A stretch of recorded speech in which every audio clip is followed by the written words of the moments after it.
Hello students, good morning. Prakash tutorial के YouTube channel में आपका एक बार फिर से स्वागत है। इलेक्ट्रिक करंट चैप्टर में आज हम लोग पढ़ेंगे किरचॉफ्स लॉज, किरचॉफ के नियम। किरचॉफ के दो नियम हैं। यह दोनों नियम का स्टेटमेंट बहुत ही आसान है। इसका अप्लीकेशन सबसे ज़्यादा इम्पोर्टेंट है। कैसे इसको हम लोग अप्लाई करेंगे ये सीखना ज़रूरी है। स्टेटमेंट पहले हम लोग देखेंगे, बहुत ही आसान स्टेटमेंट है। यह किरचॉफ्स लॉ दो टाइप का होता है। पहला लिखेंगे किरचॉफ्स फर्स्ट लॉ, या इसी को बोलते हैं किरचॉफ्स करेंट लॉ।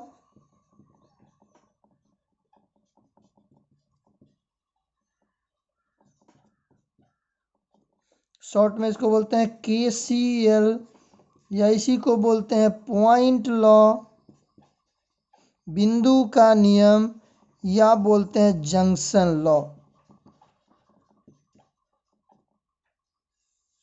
किरचॉफ का पहला नियम, किरचॉफ के धारा का नियम, बिंदु का नियम, जंक्शन का नियम, ये सब नाम से बोला जाता है किरचॉफ्स फर्स्ट लॉ। यह कहता है the algebraic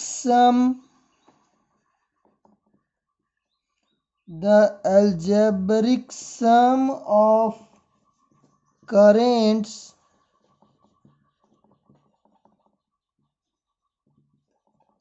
meeting at a point in a circuit is zero.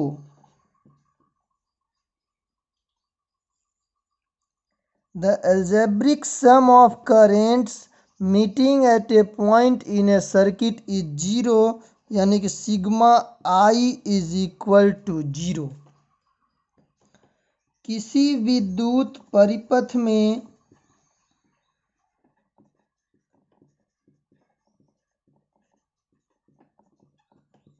किसी बिंदु पर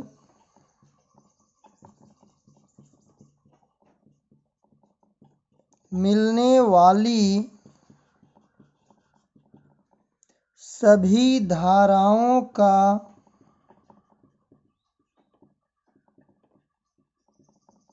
बीजीय योग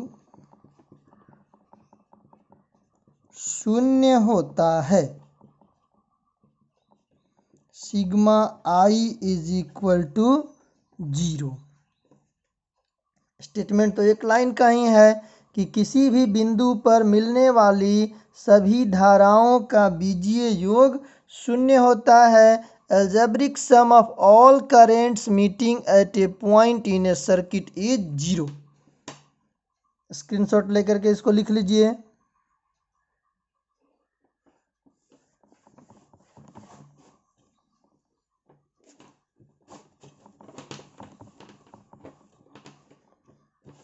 अब देखिए इसको समझना कैसे। मान लिया जाए कि यह कोई पॉइंट है किसी सर्किट का, इस रेसिस्टेंस से करेंट I1 आ रहा है, इससे करेंट I2 निकल रहा है, करेंट I3 आ रहा है, करेंट I4 आ रहा है, एक और करेंट ले लिए I5 निकल रहा है। मान लिया जाए कि इस पॉइंट पर 5 करेंट मिल रहा है। या तो करेंट इस पॉइंट पर आ रहा है, नहीं तो यहाँ से निकल रहा है। आपको इसका साइन कन्वेंशन थोड़ा सा दिमाग में रखना है कि अगर पॉइंट की ओर करेंट जा रहा है तो पॉजिटिव लेंगे, और पॉइंट से बाहर की ओर निकल रहा है तो निगेटिव लेंगे। दिमाग में केवल यही बात आपको रखना है कि पॉइंट, इसी को जंक्शन भी बोलेंगे, इस पॉइंट की ओर, जंक्शन की ओर आने वाली धाराएं पॉजिटिव और जाने वाली धाराएं निगेटिव लेते हैं। चलिए 2-3 बात है, इसका लिख देते हैं। Incoming currents incoming currents are taken positive and outgoing currents are taken negative। आने वाली धाराएं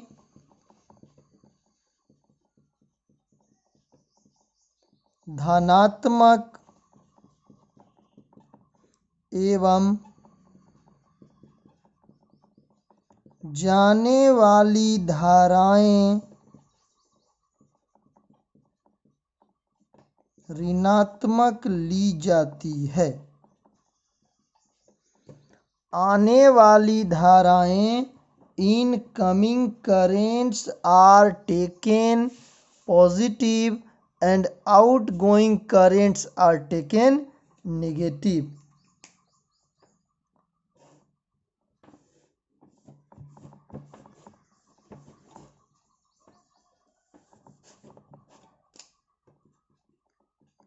अब देखो I1 आ रहा है कि जा रहा है, इस पॉइंट पर आ रहा है तो लिखेंगे प्लस I1। I2 जा रहा है कि आ रहा है तो I2 जा रहा है, लिखेंगे माइनस I2। I3 आ रहा है प्लस I3। I4 भी आ रहा है प्लस I4।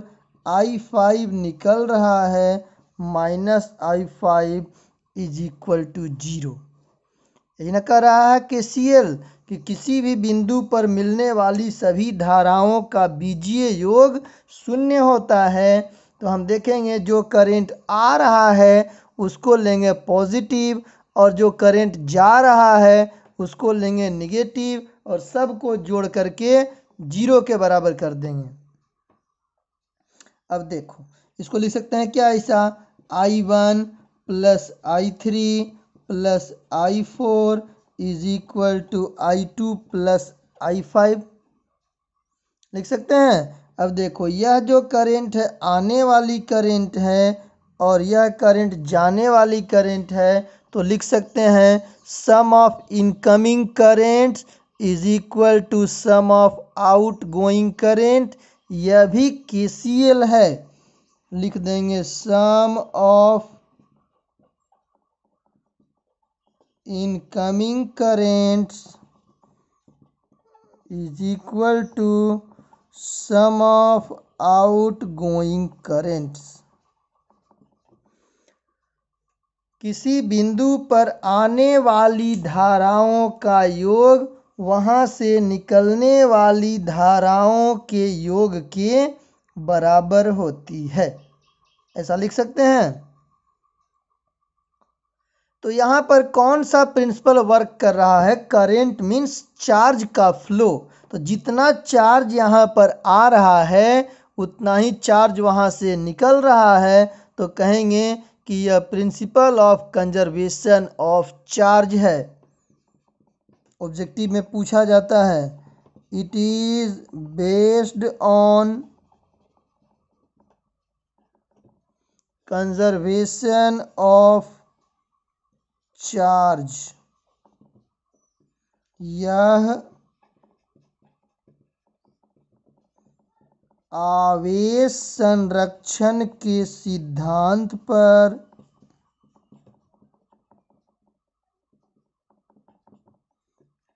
आधारित है। KCL कंजर्वेशन ऑफ चार्ज के प्रिंसिपल पर बेस्ड है। ऑब्जेक्टिव में पूछा जाता है किरचॉफ के धारा का नियम कौन से सिद्धांत पर आधारित है, तो किरचॉफ के धारा का नियम आवेश संरक्षण के सिद्धांत पर आधारित है। मिटा दें, यह KCL का स्टेटमेंट आपको याद रखना है।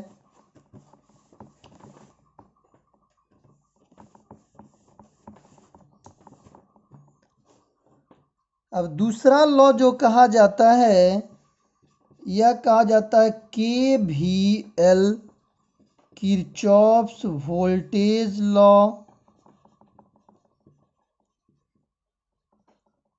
या इसी को कहते हैं लूप लॉ।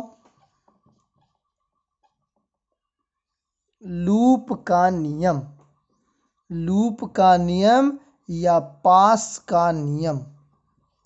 लूप का नियम किरचॉफ का सेकेंड लॉ कहेंगे, किरचॉफ वोल्टेज लॉ कहेंगे, केवीएल कहेंगे, लूप लॉ कहेंगे, मेश लॉ कहेंगे, ये सब इसका नाम है।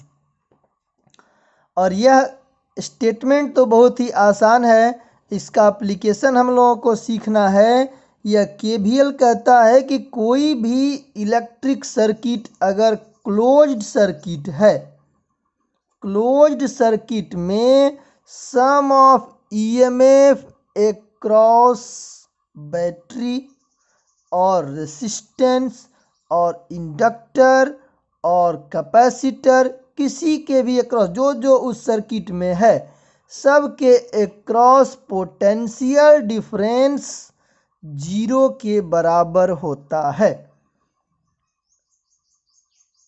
The algebraic sum of all potential differences across each component, each element in a closed circuit is always 0।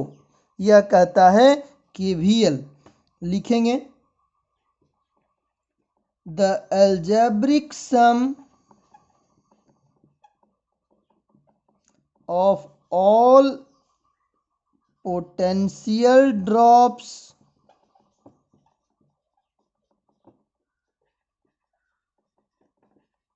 across all elements in a closed is very important, closed electric circuit is always 0। elements may be resistor, inductor, capacitor, cells etcetera. यानी कि लिखेंगे sigma E is equal to 0 या sigma I R is equal to 0। Resistor और battery का ही बात यहाँ पर करेंगे, रेसिस्टर और सेल का।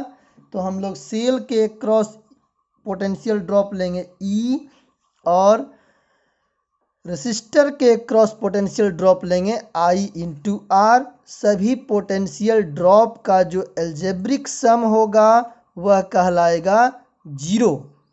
Algebraic sum of all potential differences across elements in a closed electric circuit is always 0। यह कहना हो गया केवीएल, किरचॉफ्स वोल्टेज लॉ। इसका स्क्रीनशॉट लेकर के लिख लीजिए, इसका हिंदी अभी लिख देते हैं।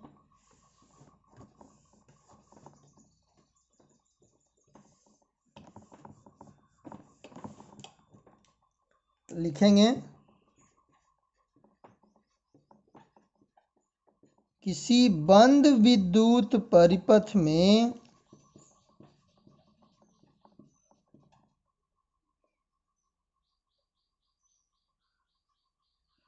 प्रतिरोधों, संधारित्रों,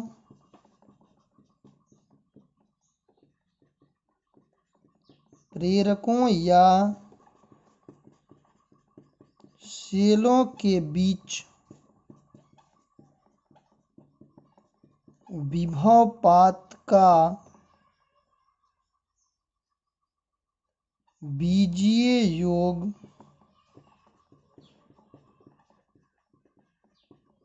शून्य होता है।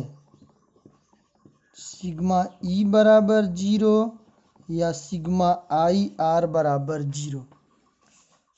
सेल के अक्रॉस विभवपात को बोलेंगे ई और रेसिस्टर के अक्रॉस विभवपात को बोलेंगे आई इंटू आर। अब देखो, यह जो लॉ है principle of conservation of energy पर डिपेंड करता है। यह law principle of conservation of energy पर बेस्ड है। यह लॉ या लिख दें KVL इज बेस्ड ऑन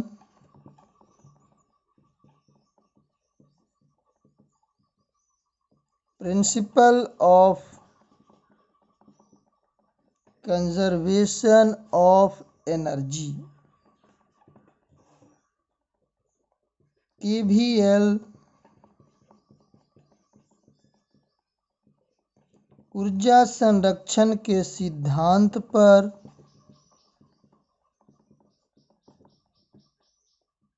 आधारित है।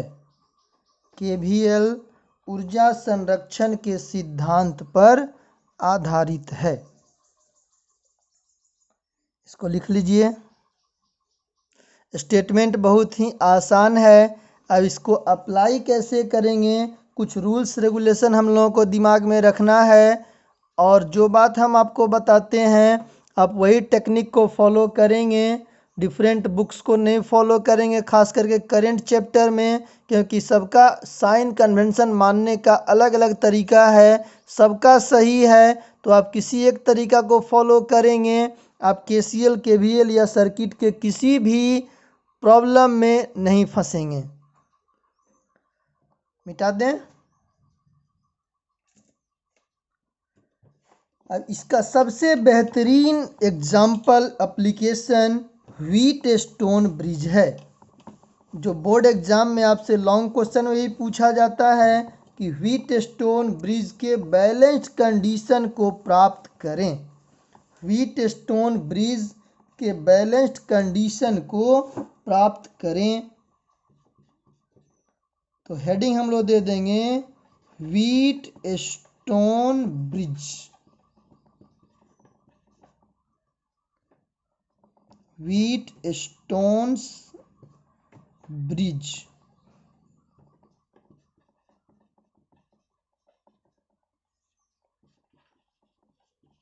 व्हीटस्टोन सेतु। अब देखो, एकदम आसान सर्किट में हम लोगों को पता चल जाता है कि कौन सा सर्किट में रेसिस्टेंस सीरीज में है, कौन सा पैरेलल में है। जब कॉम्प्लिकेटेड सर्किट आता है तो हम लोग उसमें डायरेक्ट सीरीज पैरेलल का इक्वेशन नहीं लगा सकते हैं, क्योंकि हमको पता ही नहीं चलता है कि कौन सा रेसिस्टर सीरीज में है, कौन सा पैरेलल में है। तो वैसे ही सब कॉम्प्लिकेटेड सर्किट को सॉल्व करने के लिए KVL और KCL का यूज किया जाता है। KVL और KCL का यूज करके एक साइंटिस्ट का नाम था व्हीटस्टोन, इंग्लैंड के रहने वाले थे। उन्होंने एक 5 रेसिस्टर का सर्किट बनाया। उसमें कितना रेसिस्टर लगा था? 5 रेसिस्टर का सर्किट बनाया, और उस सर्किट को सॉल्व करने का एक मेथड बता दिया जिसमें KCL और KVL अप्लाई होता है। उसको अप्लाई करके शॉर्ट फार्मूला आ गया। वही हम लोगों को निकालना है कि व्हीटस्टोन ब्रिज का बैलेंस्ड कंडीशन क्या है, और बैलेंस्ड कंडीशन क्या होता है। ध्यान से आपको बात समझना है। इसके लिए व्हीटस्टोन ने जो सर्किट लिया था, सबसे पहले हम लोग उस सर्किट को सॉल्व करेंगे, उस सर्किट को ड्रॉ करेंगे, फिर उसमें KCL लगाएंगे, KVL लगाएंगे और बैलेंस्ड कंडीशन को फाइंड करेंगे। यह हमारा एप्लीकेशन हो जाएगा किसका? KCL और KVL का। दूसरा एप्लीकेशन हमको पढ़ना है मीटर ब्रिज में, और तीसरा एप्लीकेशन पढ़ना है पोटेंशियोमीटर में। तो हम लोग इसको देखते हैं। सब लोग आसानी से देखें कैसे डायग्राम बनाना है आपको। एक पॉइंट यहाँ पर ले लीजिए, एक पॉइंट यहाँ पर ले लीजिए, इसके बीच में ठीक एक पॉइंट ले लीजिए, उसके नीचे एक पॉइंट ऐसे ले लीजिए। पहले 4 पॉइंट ऐसे ड्रॉ करेंगे, और इसके एक क्रॉस हम लोग एक एक रेसिस्टर लगा देंगे। आसान कॉन्सेप्ट है, केवल आपको समझना है। 2 मेथड से बताएंगे। इसका इन्होंने नाम भी लिख दिया। नाम लिख देते हैं ABCD। अब ध्यान से देखिए, जो A और B के क्रॉस रेसिस्टर है इसका नाम हम दे दिए P। B और C के क्रॉस जो रेसिस्टर उसका नाम दे दिए Q। सी और डी के क्रॉस जो रजिस्टर उसका नाम दे दिए आर, और ए और डी के क्रॉस जो रजिस्टर उसका नाम दे दिए एस।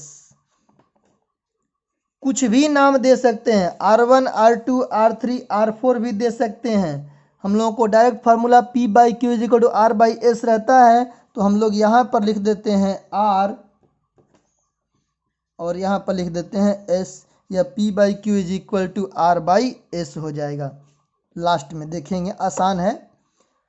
इन्होंने A और B के अक्रॉस एक बैटरी जोड़ दिया और यहाँ पर एक स्विच लगा दिया, इसको के से भी डिनोट करते हैं, तो के की हो गया, स्विच हो गया,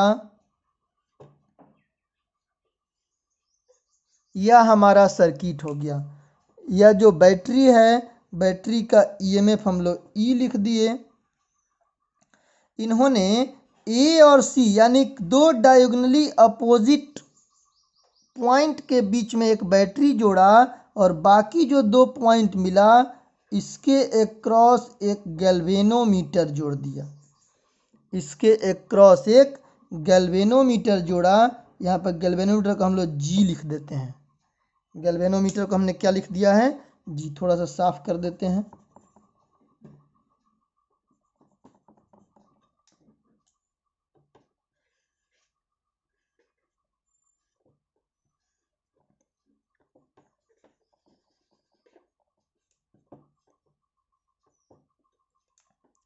देखिए, ये आपके पास सर्किट है। Circuit diagram of Wheatstone bridge is given on the board. इसमें क्या क्या हमने लगाया है, 4 रजिस्टर लिया है और 5वां गैल्वेनोमीटर भी एक रेसिस्टेंस है।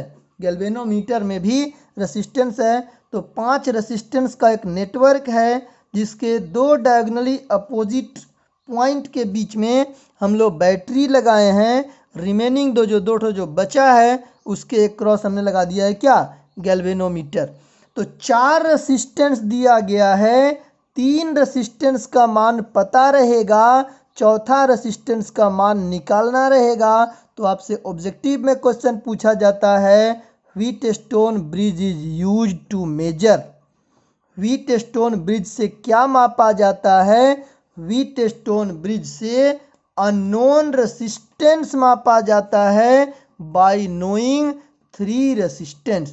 3 ज्ञात प्रतिरोधों की सहायता से अज्ञात प्रतिरोध ज्ञात किया जाता है। यहाँ लिख देते हैं, Wheatstone bridge is used to measure unknown resistance using 3 known resistance।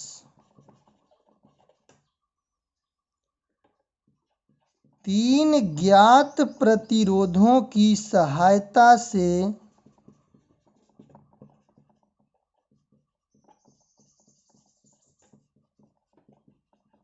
एक अज्ञात प्रतिरोध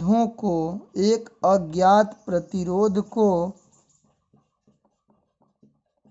व्हीटस्टोन सेतु की सहायता से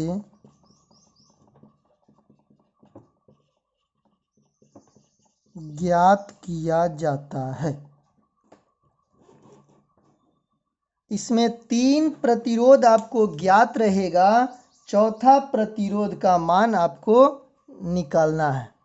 तो व्हीटस्टोन ब्रिज का यूज क्या है, व्हीटस्टोन ब्रिज का सर्किट डायग्राम क्या है, यह बात आपके दिमाग में बिल्कुल चलना चाहिए।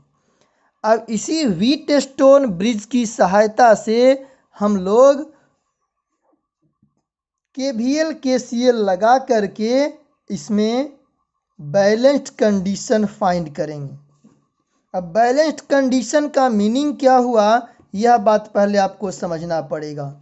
जब गैल्वेनोमीटर से कोई करंट फ्लो नहीं हो, जब गैल्वेनोमीटर से कोई करंट फ्लो नहीं हो, तब उस कंडीशन को हम लोग कहते हैं बैलेंस्ड व्हीटस्टोन ब्रिज की संतुलित अवस्था। दिमाग में क्या आपको रखना है, जब गैल्वेनोमीटर से कोई धारा प्रवाहित नहीं हो, galvanometer is a current sensing device. अगर स्मॉल करंट भी सर्किट से पास करेगा तो गैल्वेनोमीटर में डिफ्लेक्शन शो करने लगेगा। तो जब गैल्वेनोमीटर में कोई डिफ्लेक्शन नहीं शो हो तब हम लोग कहेंगे कि यह गैल्वेनोमीटर में करंट फ्लो नहीं कर रहा है, यानी कि व्हीटस्टोन ब्रिज बैलेंस कंडीशन में है। इसका मीनिंग क्या कि बी पर का पोटेंशियल और डी पर का पोटेंशियल सेम हो गया। बी पर का पोटेंशियल और डी पर का पोटेंशियल सेम हो गया तो हम कहेंगे कि यह बैलेंस्ड व्हीटस्टोन ब्रिज है और गैल्वेनोमीटर से कोई करंट फ्लो नहीं करता है। पहले आपको एकदम आसान प्रूफ आपको दिखाते हैं, आसान कंडीशन आपको बताएंगे, लेकिन जब आपसे बोर्ड एग्जाम में क्वेश्चन पूछा जाएगा तब आपको गैल्वेनोमीटर भी कंसर्न में लाना पड़ेगा। सबसे पहले हम लोग क्या करें कि स्विच को क्लोज करेंगे। जैसे ही स्विच को क्लोज करेंगे इस सेल से करंट फ्लो होने लगेगा क्योंकि सर्किट क्लोज हो जाएगा। अब यह है हाई पोटेंशियल और यह है लो पोटेंशियल, तो करंट का फ्लो हाई पोटेंशियल से लो पोटेंशियल की ओर होगा, यानी कि इस बैटरी से आई करंट निकलेगा। सबसे पहले हम लोग इसमें केसीएल लगा रहे हैं, आपको यही सीखना है केसीएल कैसे लगाएंगे। ए पॉइंट पर कितना करंट आ रहा है आई, तो कितना करंट निकलेगा, आई करंट ही निकलेगा। तो हम लोग यहाँ पर देख रहे हैं कि यहाँ से करंट दो भाग में बट रहा है। तो एक करंट हम मान लिए जा रहा है I1 और दूसरा करंट जा रहा है I2। तो अब जब हम लोग इसमें केसीएल लगाएंगे तो क्या लिख सकते हैं, I बराबर I1 प्लस I2 लिख सकते हैं कि नहीं। I करंट आ रहा है, I1 I2 जा रहा है, तो हम बोलेंगे incoming current is equal to sum of out going current.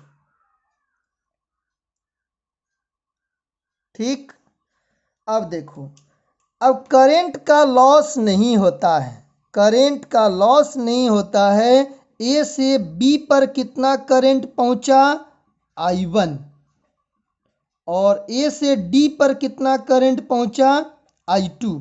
हम मान लिए कि गैल्वेनोमीटर में करंट जा रहा है IG, गैल्वेनोमीटर में करंट जा रहा है IG, तो यह IG कौन सा करंट में से निकला होगा, I1 में से नहीं।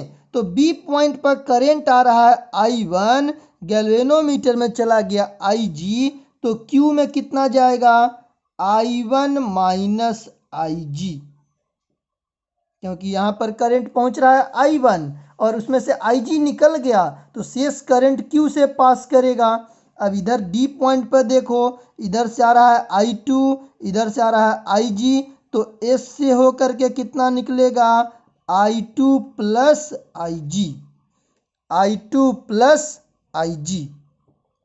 अब C पॉइंट का बात करें, इधर से आ रहा है कितना करंट I1 माइनस IG, इधर से कितना करंट I2 प्लस IG। देखो IG से IG कैंसिल हो गया, I1 प्लस I2 बराबर I, यानी कि सर्किट में I करंट जा रहा है और I करंट ही निकल रहा है। तो हम कहेंगे कि इसमें हमने KCL सही लगा दिया है। KCL सही लगाने के लिए आज के वीडियो में इतना ही तक हम लोग पढ़ेंगे। KCL के बारे में एक बार फिर से समझ लें, किसी सर्किट पर जितना करंट जाएगा किसी पॉइंट पर, किसी सर्किट के किसी पॉइंट पर जितना करंट जाएगा उतना ही करंट वहाँ से निकलेगा। I करंट जा रहा है, दो भाग में बट रहा है I1 I2, यह I1 जा कर के दो भाग में बट रहा है। गैल्वेनोमीटर में मान लिए कि IG जा रहा है। अगर यह बैलेंस नहीं है तब हम लोग जनरल बात कर रहे हैं, इसी को बैलेंस करेंगे। ये जो रेसिस्टेंस होता है आर, या वेरिएबल रेसिस्टेंस होता है, इसी को हम लोग चेंज करके इस गैल्वेनोमीटर से करंट को जीरो करते हैं, तब यह बैलेंस कंडीशन कहा जाता है। यहाँ पर I1 पहुँचा, Ig गया गैल्वेनोमीटर में, तो Q में कितना जाएगा, I1 माइनस Ig। अब D पर कौन कौन सा करंट आ रहा है, इधर से Ig आ जाएगा, इधर से I2 आ जाएगा, तो S से कितना निकलेगा, I2 प्लस Ig। तब C पॉइंट पर देखेंगे, इधर से आ गया I1 माइनस Ig, इधर से आ गया I2 प्लस Ig, दोनों को हमने यहाँ पर जोड़ा, क्योंकि यह आने वाला करंट है, सी से निकलने वाला करंट फाइनली हमको मिल गया कितना, आई करंट सर्किट में इन किया, आई करंट सर्किट से आउट हुआ। हम कहेंगे कि हमारा KCL सही है, हमने KCL सही से लगाया है। अगर सही से KCL नहीं लगेगा तो sum of incoming current is equal to sum of outgoing current नहीं आएगा। आ रहा है बात समझ में? तो आज के क्लास में यहीं तक हम लोग सीखेंगे।